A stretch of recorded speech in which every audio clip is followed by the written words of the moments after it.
Welcome back, guys, to the day after Christmas. And today we're going to look at the Evga Z12 Rgb gaming keyboard. Now, this is a mechanical-like keyboard. It's a membrane design, but it gives you the versatility of most mechanical keyboards. What I mean by that is you still have your programmable keys, so you can program different things and variations you want to do in games, but this also has cherry style keycaps, so you can remove them, put all new caps on, customize, just as if it was a mechanical keyboard. So all the benefits and features of the mechanical keyboard, the lights, the keycaps, and so on, without the noise.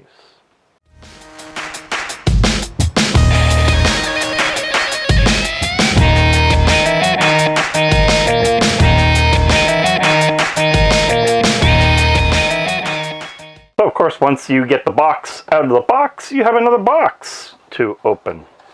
Alright, little flap here. It's actually, well, I like the box. I mean, I know it sounds stupid, but it's nicely packed.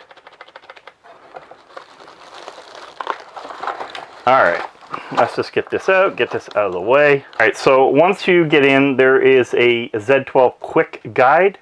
Like just about anything, I guess, because you can program your macro keys, your numlock. It just points out a bunch of stuff like e-game mode, so maybe that turns some sort of a mode on for you using the Z12 Rgb gaming keyboard. So it just gives you a breakdown of certain features that are on this design, and well, I'm just waiting to try it out and game on it and see what it's like. This keyboard, I haven't figured out what it may go on right now, but it might go in Project Ripper for my new editing computer. I just love the full-size keyboard, and right now I'm using a keyboard that stops right about here, which is mechanical, but sometimes it's beneficial to have these extra keys. Now, pressing them, they're still, okay, on the smaller buttons, what you'd expect to hear, so not too loud. On the bigger, you still get that kind of mechanical clicky sound. So it's kind of like my Merc Stealth, where it was a hybrid. It was a what I would call a mechanical, not, but membrane system. This is identical, feels identical, which is really nice because I really miss that feel. The travel is nice, so you don't have to. Yeah, the travel is actually really nice, and you're not going to get the same fatigue you would on a cheap keyboard where your pressing is a little, I don't know, a little bit more work as such. The cable is decently long. It's cloth braided, of course, with that fancy, you know, zip. I love these things. I would have wished that was aluminum. That would have been such a cool, I guess it's a $70 keyboard factory, so what do you expect, right?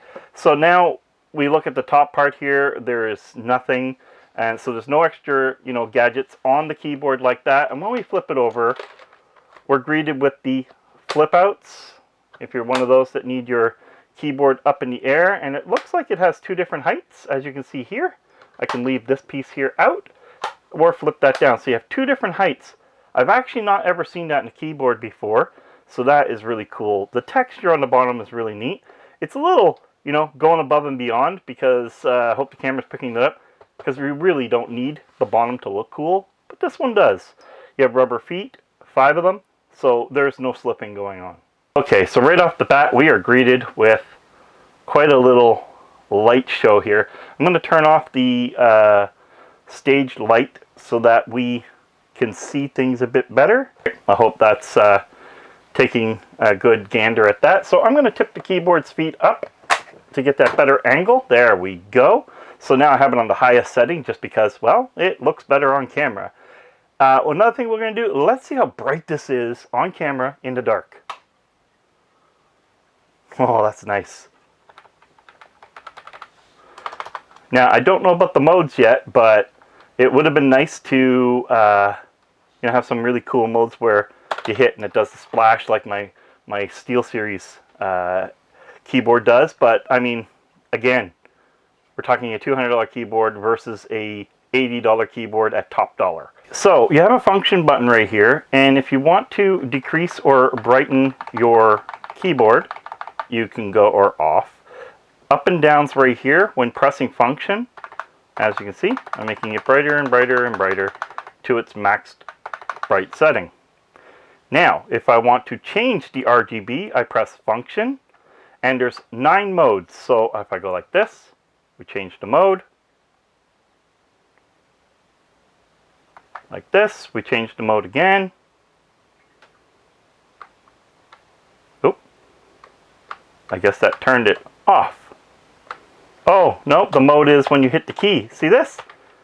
There we go. That's what I was talking about. That really cool little feature. That is really, really neat. Nice to see on a keyboard like this. So your keyboard isn't even lit until you're hitting the... Oh, that is sweet, and that might be where I will put it. That is so cool. So let's try number 3. So function, and now it's red. So it looks like it's just red. I don't know if it's going to change colors. We'll let it sit for a second. So red. So that's also really cool having the solid colors, and I'm going to guess that we're going to get more of that. Oh, now it's breathing through different colors on number 4. That's kind of cool instead of being like the rainbowy thing. So it kind of gives you that. It would be really cool. I want to see if there's a mode for that. We're going to go to number 5. Oh, so it's like a gradual change. See that? Gradual change instead of a breathing mode. I'm going to hit the keys. Again, nothing normal happens. Number 6. Okay, so I guess now we're in a swing mode, which is kind of like my Red Dragon mechanical keyboard does all the time. I think there's a few modes in that too, but anyway, it just pretty much does this wave. And again, it looks like it's going over and then back. Is that what's happening? Yeah, so it's going this way and then swinging back this way. Pretty cool. Now we're back to doing this. I think that would be the last one. So, what do I think about the RGB lighting? In a keyboard that is non-mechanical, and being able to do that is really cool. I always find that keyboards today, when you get like an RGB keyboard, like this is more ARGB. You see how it changes. So this is ARGB. An RGB keyboard or an ARGB keyboard, or like a cheaper model of a keyboard, would just kind of be like, you know, sweeping or off, or maybe brightness. There's not much to it. This one at least gives you some cool designs, some cool things to go through. So for that, definitely a thumbs up. Really nice keyboard, feels good. Now, also you have your play functions and mute button and everything over here. Your typical, you know, your print screen, scroll lock and page and stuff like that. Overall, the keyboard definitely has everything you're looking for. And you'll also see, I don't know if the keyboard or you're seeing that on camera, but like, let's say number 4 has PF4. These are all programmable buttons, okay? Along with E1, E2, E3, E4, E5. Now, they might be for programming different modes when you hit your E. That I'm going to check into. Okay, another really cool thing is you can download the Evga Rgb software.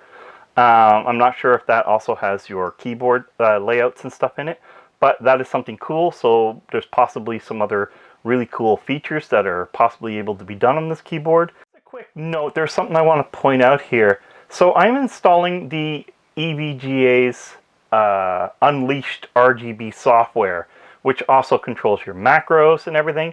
And it detected that the keyboard needed a firmware update. So it's actually doing an update right now. So I just wanted to point that out real quick because that is awesome. So I don't know if it's actually going to change the lighting and everything, but we'll go through that once this is all done, and I'll give you my thoughts still. I just wanted to intervene and talk about that. So this software will allow you to alter your lighting, alter your macro keys, and so on. And there's a bunch of different things it can do, including, like I said, it updated the keyboard. That's absolutely beautiful. Right here, we are taking a look. I just wanted to show the software a little bit just to give you an idea. And of course, you can see that it's going right to left, for example. If I want to change the direction, now I can go left to right. This software is kind of neat. I mean, it's simplistic. It does what you need it to do, and that's all that really matters. You have your color variations here, and you have different profiles, which is technically the same profiles that the keyboard has using the function. The only difference here is you can create your profile, so when you go to that mode, it's what you want. So if you want to be static, well, you can set your static to be whatever color, so that way it's the color you want when it's static and not just red like it was. So that is interchangeable here, and that is a really cool feature, because on the F key and changing the mode, you just get the color red from default, but you can fix that here. You can also select what profile you're going to save things to. So like I said, you have 9 profiles. I'm not sure what the setup does here. We can take a look. Start with OS. Okay, so here you can have your language, everything. Last checked, you can see that I checked the software actually checked and did a factory firmware update on the 26th, 2021. So again, like I said, the day after Christmas. Firmware 0.19. So this is really cool, and if you want to go factory reset, you can reset the keyboard. I know, seems weird, but it's here.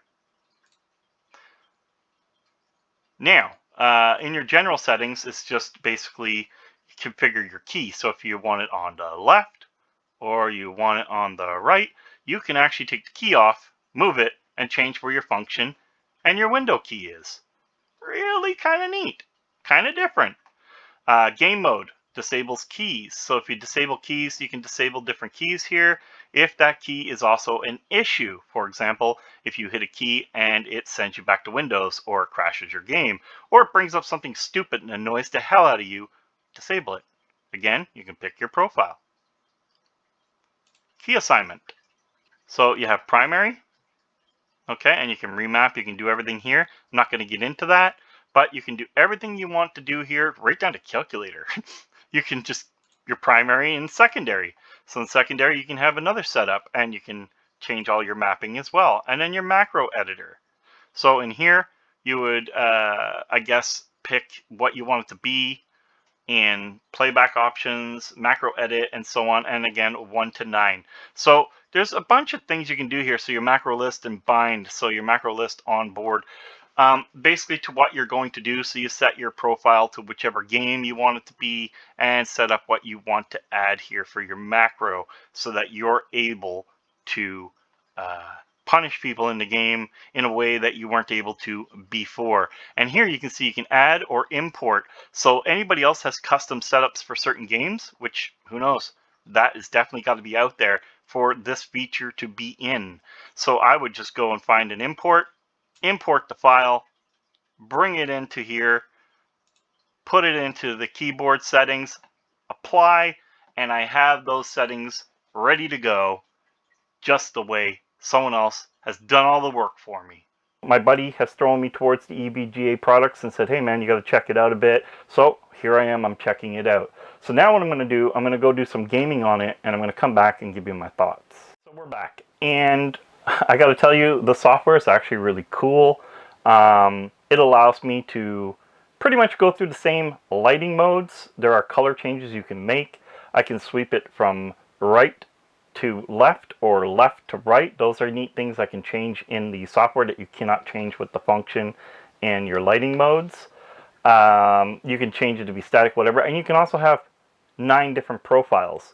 So profile 1, profile 2, different lighting and different whatever. There are 9 different profiles also in your macro settings. So it's pretty cool what you can do, and you'll need the software to do it right and easier. Gaming on it made me feel like I was using my Merc Stealth again, mainly because of the feel of the keyboard. The keyboard gives me that old school Merc Stealth feel that I miss. I miss it so much, and that is a pretty awesome thing to have. Now, one thing I will say here, keep in mind that you can customize this keyboard. I can take the caps that are on my SteelSeries or my extra caps, the CSGO caps, whatever I want, and put them on here. So keep that in mind. You don't need to have a mechanical keyboard, as the Z12 is the introduction level from EVGA at this point, which in my opinion blows away, you know, most $100 keyboards. This keyboard is in a league of its own, and right now I'll have a link as of this video. I don't know how much longer. I think it's around $22 on Amazon US. So I'll put Amazon link, Amazon.com link, and I'll put an Amazon.ca link. I don't know what the price is for that. Those are affiliates. If you want to help the channel and you're looking to buy a keyboard like this, please use my link. And, you know, maybe I'll make a 50 cents. Yeah, but it's still 50 cents. But anyway, guys, I just wanted to go over this keyboard, as I did order it on a whim. It was just one of those things. I was going through checking flash sales, and these guys had it, and apparently it's still on, because I can still see the keyboard out there. I believe it's around 50 USD for this keyboard normally, and to get it for around $22 is an absolute steal. But anyway, guys, overall this keyboard feel, fit, finish is to be expected of what EVGA has done in the past. I'm very impressed with it. I don't want to go on any further. It's a damn keyboard. It works. It's good. It's not going to let you down. It just looks like a keyboard to get into gaming and destroy your victims or your enemies or whatever you want to call them. Have some fun and feel good about it. Like, this keyboard really does feel good.